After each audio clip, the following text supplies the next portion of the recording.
आज की वीडियो में आपको बहुत ही विशेष एवं महत्वपूर्ण बात एवं नियम विधान का वर्णन करूंगी।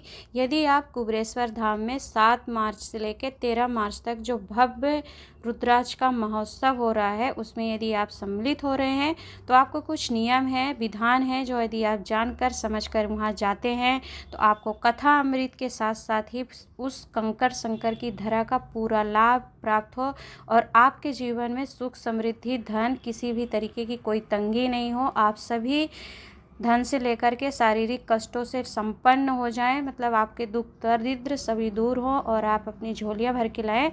तो उस नियम विधान को जानने के लिए हम आपको अब 4 ऐसे नियम विधान बताएंगे जो कि उस पावन धरा पर यदि आप जाते हैं और जानते हैं पहले से, तो यदि आप उस नियम विधान को करके आते हैं तो आपको संपूर्ण कथा के साथ साथ ही पूरा फल प्राप्त होगा उस पावन धरा का।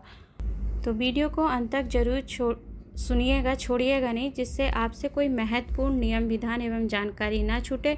वीडियो थोड़ी बड़ी हो सकती है परंतु थोड़ा पैसेंस से यदि आप सुन लेंगे तो आपको लाभ ही प्राप्त होगा। तो चलिए देर नहीं करते हैं, मैं कुछ आपको 4 ऐसे नियम विधान के बारे में बताऊंगी कि जो कि कुबेरेश्वर धाम सीहोर की पावन धरा कंकड़ संकड़ की भूमि से संबंधित है।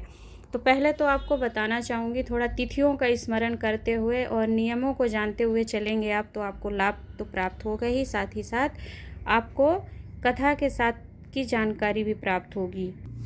तो देखिए, यदि आप सीहोर कुबेरेश्वर धाम में कथा श्रवण करने के लिए जा रहे हैं 7 से 13 मार्च में, जो कि फागुन कृष्ण पक्ष का समय है, इसी बीच में कौन कौन सी तिथियां पड़ेंगी। मान लीजिए कि आप कुबेरेश्वर धाम में जाते हैं और वहां की कंकड़ संकर की भूमि में बैठकर 7 दिवसीय कथा का लाभ लेते हैं, तो उसके बीच में आपको पता होना चाहिए कि कौन कौन सी तिथियां पड़ रही हैं। तो देखिए, कथा का प्रारंभ जो है 7 मार्च 2024 फागुन कृष्ण पक्ष के दिन से हो रहा है। महाशिवरात्रि का जो पर्व है वह 8 मार्च को पड़ेगा, दिन शुक्रवार रहेगा। अमावस्या तिथि भी इसी बीच में पड़ेगी जो कि फागुन कृष्ण पक्ष की है। तो इन तिथियों का बहुत महत्व है, साथ ही फुलेरा दूज भी पड़ेगा। तो पूज्य गुरु जी कथा का जो समय है यह सारी तिथियों को ध्यान में रखते हुए करते हैं, जिससे आपको पूरा कथा का लाभ प्राप्त हो। तो देखिए, कथा तो प्रारंभ हो जाएगी, महाशिवरात्रि का पर्व पड़ रहा है तो उसमें बहुत से उपाय किए जाते हैं। यदि आप वहाँ पावन धरा में हैं तो आप क्या करेंगे, कैसी पूजा करेंगे वो बताऊंगी आपको। और यदि अमावस्या तिथि पड़ रही तो उससे संबंधित एक बहुत अच्छा उपाय पूज्य गुरु जी अपनी कथाओं में वर्णित कर चुके हैं, उसके बारे में आप जान लेंगे। फुलेरा दूज का और महाशिवरात्रि का बहुत ही विशेष महत्व है। तो ये पावन पवित्र पूजनीय तिथियां आपको प्राप्त हो रही हैं, तो आपको कथा का तो पूरा लाभ प्राप्त होगा ही। कंकड़ संकर की धरा में इन कुछ नियमों को लेकर आप चलेंगे, समझ लेंगे तो आपको कथा के साथ साथ भी आपकी झोली खाली नहीं होगी। चलिए जान लेते हैं एक एक करके नियम का। पहला नियम है हमारा केदार शिला का पूजन। तो देखिए, केदार शिला के पूजन का क्या महत्व है। एक तो संतान प्राप्ति के लिए है और विवाह के लिए है। तो उसके लिए मैं एक वीडियो डाल चुकी हूँ, यदि आपने अभी तक नहीं देखा है तो चैनल पर जाकर आप उस केदार शिला का महत्व और उससे संबंधित उपाय का वीडियो देख लीजिएगा। अब यदि आप संतान प्राप्ति के लिए केदार शिला का पूजन करते हैं तो क्या करेंगे, उसके लिए मैंने वीडियो में बता चुकी हूँ, परंतु संक्षिप्त में आप जान लीजिए कि क्या करना है। अपने हाथों का स्पर्श आपको हल्दी लगाकर केदार शिला पर कर देना है संतान प्राप्ति की कामना से, तो फिर आपको संतान का सुख तो अवश्य ही प्राप्त होता है। दूसरा, विवाह की कामना से यदि कोई केदार शिला का पूजन करता है तो वह केदार कंकड़ शिला पर कुमकुम अपने हाथों में लगाकर फिर उसको अपने हाथों के छापे लगाए, स्पर्श कराए केदार शिला से, तो उसका विवाह की कामना से यदि करता है तो विवाह पक्का अवश्य होता है। तो यह केदार शिला से संबंधित नियम था।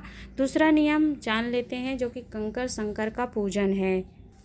दूसरा नियम कंकड़ संकर पूजन का है। तो देखिए, एक तो है ना, महाशिवरात्रि पड़ रही है, आपको उस समय पर शिव महापुराण कथा भी श्रवण करने का लाभ प्राप्त होगा। दूसरा है, आप उस पावन धरा पर यदि कंकड़ संकर की पूजन करते हैं, या तो कंकड़ की ही पूजन कर लीजिए, या तो मैं तो आपको कहूँगी कि महाशिवरात्रि का महापर्व है तो आप छोटा सा वहीं की मिट्टी को उठाकर पिंडी रूप में पार्थिव शिवलिंग का निर्माण करके और जो आपसे बन सके उसे समर्पित करिएगा।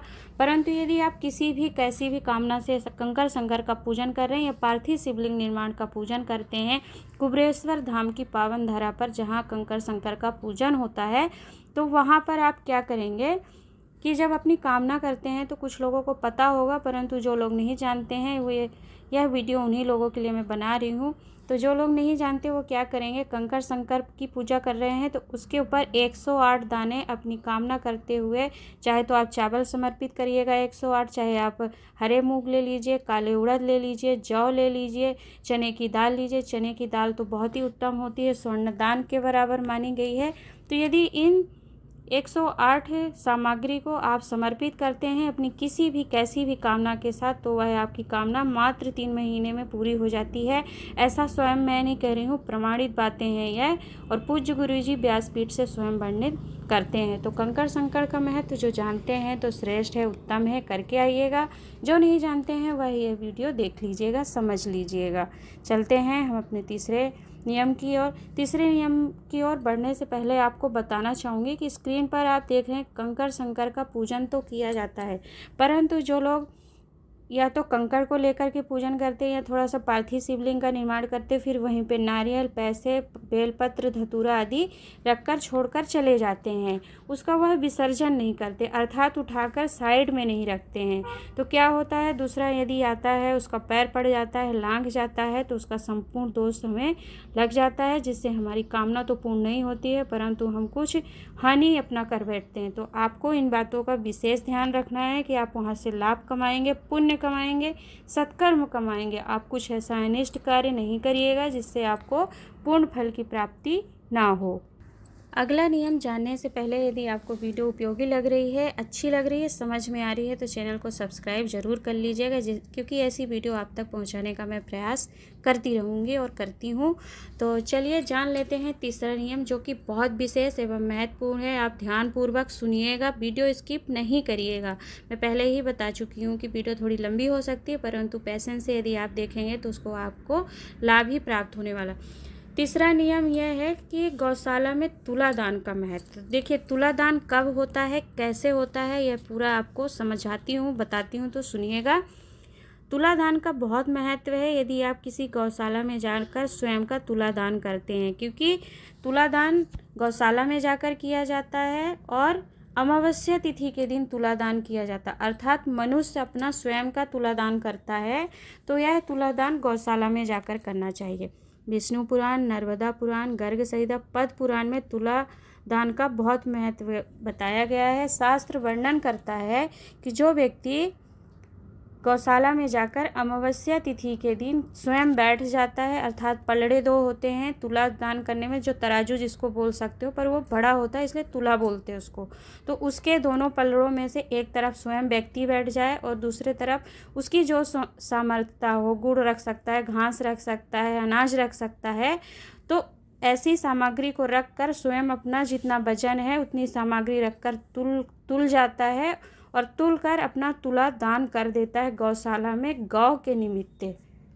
तो फिर गौ के निमित्त अपने तौल के बराबर दान दे देने पर वो व्यक्ति कभी भी रोगी नहीं होता है, बीमारी उसे नहीं पकड़ती और रोग से मुक्त हो जाता है और कभी भी जीवन में बीमार नहीं पड़ता है। यह शास्त्र संबद्ध पूज्य गुरुजी द्वारा वर्णित उपाय नियम विधान आपको बता रही हूँ, क्योंकि भगवान कृष्ण का जिस प्रकार से सत्यभामा जी ने तुला दान किया था, वैसे ही तुला दान मनुष्य का भी होता है, होना चाहिए। शास्त्र कहता है, वर्णन करता है। तो अमावस्या तिथि जो होती है हमारे पितरों पूर्वजों के लिए है, दान पुण्य सत्कर्म के लिए है। तो इस दिन गौशाला में, वैसे शास्त्र वर्णन करता है कि गौशाला में तराजू होना चाहिए, पलड़ा का होना बहुत आवश्यक है। विष्णु पुराण, नर्मदा पुराण, गर्ग संहिता, पद्म पुराण में तुला दान का महत्व तो बताया ही है मैंने। तो यदि आप कुबेरेश्वर धाम की पावन धरा पर जा रहे हैं तो आप तुला दान करके जाइएगा। प्लान करिएगा कि मैं वहाँ जा रहा हूँ, तो कथा श्रवण करने के साथ साथ कुछ आवश्यक एवं महत्वपूर्ण बातों को भी करके आऊँगा, नियम विधान, जिससे मेरे जीवन में सुख समृद्धि का प्रवेश हो। तो आप गौशाला में अमावस्या तिथि पड़ रही है, जो कि मैंने आपको बताया है 10 मार्च 2024 दिन रविवार, अमावस्या, फागुन कृष्ण पक्ष की जो तिथि है 10 मार्च को पड़ रही है अमावस्या तिथि। तो उस दिन आप कुबेरेश्वर धाम की गौशाला के लिए वैसे दान देते हैं, परंतु स्वयं तुलकर कुछ दान देकर आते हैं, तो यह अपने आप में ही बहुत विशेष एवं महत्वपूर्ण होगा और इसका आपको लाभ पूरा प्राप्त होगा। तो आप जरूर करिएगा। अमावस्या तिथि के दिन कुबेरेश्वर धाम की पावन धरा पर जो गौशाला है, उसमें मैं आपको वीडियो में देख सकते हैं, दिखा रही हूँ, वहाँ पे पलड़ा है, उस पर बैठकर आप तुला दान कर लीजिएगा। हो सके तो 2-4 किलो अपने घर से अनाज लेकर जाइएगा, या फिर आसपास घास प्राप्त हो जाए उसे लेकर दान कर दीजिएगा। दूसरा, गौशाला से ही संबंधित बहुत महत्वपूर्ण एवं विशेष आपकी मनोकामना पूर्ति का उपाय है, जो कि इस प्रकार है।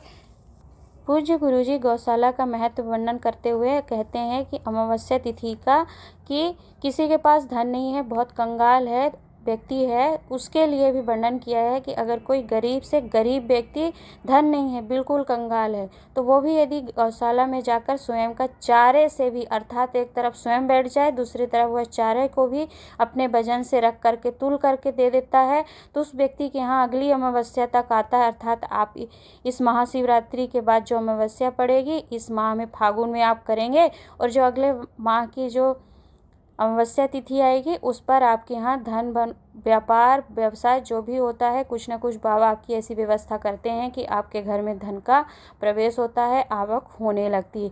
मात्र एक अमावस्या पर इस उपाय को, विधान को करना होता है, बाकी अन्य समय पर नहीं किया जा सकता। तो महाशिवरात्रि के शुभ अवसर पर चाहे तो आप कुबेरेश्वर धाम की गौशाला में करें, या फिर अन्य किसी अमावस्या में भी इस उपाय को आप किसी और गौशाला में भी जाकर करना चाहते हैं तो कर सकते हैं। बस करना आपको एक ही अमावस्या तिथि पे है। तो शास्त्रीय विधि अनुसार जो तुलादान गौशाला में होना चाहिए उसका वर्णन किया है। चलिए जान लेते हैं हम अपना अगला नियम, जो कि केदारशिला की संध्या आरती से संबंधित है। अमावस्या तिथि पर तुलादान के महत्व का उपाय विधान वर्णन पूज्य गुरुजी ने अपनी श्री विष्णु पुराण कथा 2018 में मंगरूल पीर महाराष्ट्र से श्रवण करवाई थी। तो यदि आपने सुना होगा तो आपको स्मरण होगा, परंतु जो नहीं सुन पाए हैं उनके लिए मैं बता रही हूँ। तो आप चाहें तो उनके ऑफिशियल चैनल से भी आप इन विधानों को अमावस्या तिथि पर गौशाला पर तुलादान का महत्व समझ सकते हैं। अगला नियम है हमारा केदारशिला की संध्या आरती। तो इसका अभी हाल ही में पूज्य गुरुजी ने वर्णन किया है श्री राम शिव महापुराण कथा, जो कि 16 से 20 जनवरी 2024 में 40 गांव महाराष्ट्र से श्रवण करवाई थी। तो यदि जिन लोगों ने कथा श्रवण की है तो उन्हें शायद स्मरण में आ जाए। तो पूज्य गुरुजी केदारशिला की संध्या आरती का महत्व वर्णन करते हुए कहते हैं कि यदि ठेला चलाने वाला गरीब से गरीब व्यक्ति भी कुबेरेश्वर धाम की पावन कंकर शंकर की धरा पर महादेव की संध्या आरती, जो कि प्रदोष काल में होती है, अभी पूज्य गुरुजी ने समय भी बताया है कि वह 6:30 से 6 या 6:45 के बीच में, अर्थात 6:30 से लेकर 7 का जो समय होता है उस बीच संध्या आरती होती है प्रदोष काल की। तो यदि 5 प्रदोष या किसी 5 प्रदोष तिथि एवं 5 शिवरात्रि तिथि के दिन कोई प्रदोष काल में केदारशिला की संध्या आरती का मात्र दर्शन कर लेता है 5 बार, तो उसका भी कल्याण हो जाता है, उसके भी धन भंडार भर जाते हैं, और गरीब व्यक्ति गरीब नहीं रह जाता, वह धनी होता है। बाबा उसके लिए कुछ न कुछ व्यवस्था अवश्य बनाते हैं। तो यह विशेष महत्वपूर्ण बातें थी, जो कि जो लोग कुबेरेश्वर धाम की पावन धरा पर जा रहे हैं, तो आप लोग बहुत भाग्यशाली हैं कि ऐसा शुभ अवसर प्राप्त हुआ है कि कथा अमृत का लाभ तो आप प्राप्त ही करेंगे, साथ ही साथ वहाँ के कंकर शंकर, केदारशिला, गौशाला का महत्व और तिथियां, सभी विशेष तिथियां पड़ रही हैं, उसके बारे में भी ध्यान में स्मरण में रखते हुए जाएंगे तो आपको निश्चित ही लाभ मिलेगा और आप अपनी झोली भरकर ही वापस आएंगे। तो यह कुछ नियम थे जो आपको बताने का प्रयास किया है। फुलेहरा दूज से संबंधित कुछ नियम एवं उपाय हैं, महाशिवरात्रि के भी कुछ उपाय हैं, जो कि मैं अगली वीडियो में ज़रूर बताऊँगी, तो आप अगली वीडियो को ज़रूर देखिएगा। आज के दिन इतना ही, मिलते हैं एक नए उपाय के साथ, नई जानकारी के साथ।